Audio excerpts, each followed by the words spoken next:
خیلی خوشحال شدم که از نزدیک دیدمت. شخصیت واقعیت خیلی بهتر از چیزیه که تو مجازی دیدم. باعث افتخاره که همچین حرفی رو ازتون میشنوم. وای چه عکس قشنگی شده. حتما استوری میکنم، تگ میکنم که ببینی. باشه ممنونم. با اجازهتون. خواهش میکنم.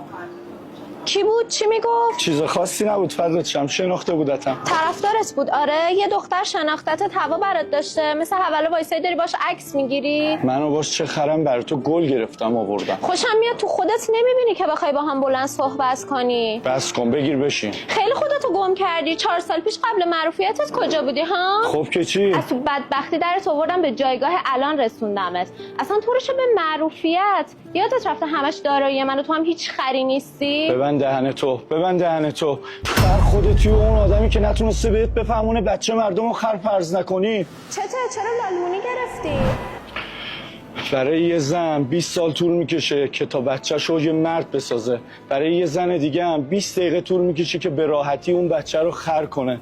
تمام دنیا رو زنها میسازن و باز هم زنها خراب میکنن.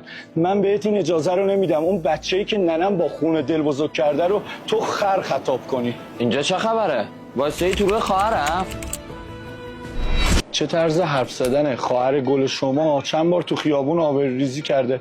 ما که غریبه نیستیم و قصدمون دوستی نیست. قرار مدار ازدواجمون هم گذاشتیم. خب الان منظورت این چرندیات چیه میبافی؟ من بارها بهش گفتم به خاطر شغل و موقعیتم اگه کسی منو بشناسه یا بخواد با هم عکس بگیره، بابا مشکل از من نیست. من فقط چشام تو رو میبینه اما گوشش شنوان نیست، اصلا نمیفهمه. خوبه اینجوری واسه من مظلوم نمایی نکن. حنات دیگه پیش من رنگی نداره. اون موقع که خانواده و رفیقام گفتن به خاطر پول کنارمی، ساده بودم که باورت کردم. تو رو کسی سر کوچه بنبستتونم نمیشناخت. پول خرجت کردم که الان به اینجا رسیدی وایسادی تو رو. بدون داری چی میگی؟ من که به زور نگفتم بیاد با من عکس بگیره. همین الان پیجت در میای بیرون. چرا اون وقت؟ چرا نداره؟ این ما بودیم که به تو پر و بال دادیم. مانی جان اگه میشه یه دقیقه شما دخالت نکن، معذرت میخوام. برو بشین صحبت میکنیم.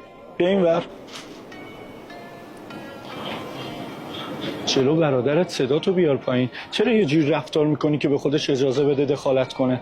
من درک میکنم، عاشقمی، روم حساسی، اما مشکل من که نیست. اون ماها مکس گرفته. بدبخت تو هر چی داری صدقه سر من و خانواده‌ام بود و نبودت هم برام هیچ فرقی نمیکنه. ببند دهن تو. نمیخوام اینجا دستم رو تولم بشه. الان میرم بهش میگم پاک میکنه. چه غلطا تو بیجا میکنی بری یه بار دیگه باش دهن به دهن کنی. وایسا ببین الان خودم چیکارش میکنم.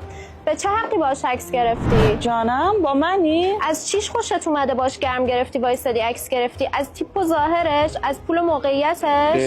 ببند دهن تو. مشکلات تو چرا آوردی سر میز مردم؟ هرچی که تو این آقا میبینی از جیب من هزینه شده. گول موقعیتشو نخور. به یه درخت خشکم برسی از همه بهتر میشه. دلت ازش پره که داری اینا رو میگی؟ نه همیشه میگم. همیشه تو این فکری و شما دیگه لطفاً کوتاه بیا. نه میخوام بدونم همیشه تو این فکر و سنگ تو به سینه میزنه. خوبه والا، التماس تفکر. ولشون کن بیا اینور. به درک که هر کاری کرده. به سطل آشغالم زیاد بها بدی فکر میکنه گاف صندوقه. الان اینا رو با منی؟ بهت که گفتم تو دخالت نکن. برو عقب. حیثیت خودتون که براتون مهم نیست. ای کاش آبروی من براتون مهم بود. این که تو با دیگران عکس بگیری آبروریزی یا حرفای ما؟ کی من رفتم با طرف عکس گرفتم؟ اصلا من بی آبرو. به تو چه که داری دخالت میکنی؟ بیا اینور. تو غلط میکنی دست رو داداش من بلند میکنی. من اگه تو رو جمع نمیکردم که کسی تو رو آدم حسابت نمیکرد. بچه خوشگل نمیتونی یه روز و شبو بدون دارایی ما سر کنی. کافیه دستم از روت بردارم که بشی لنگه پدر مفنگی. حیوان آشغال. 100 دفعه گفتم اسم بابای منو به اون زبون کثیفت نیار. از زندگیم جوری حظت میکنم که انگار از اول نبودی. از زندگیم گم میشی بیرون. کجا با این عجله؟ فکر کردی زرنگی بیای بزنی و مال و اموالو برداری بری؟ بیا اینجا.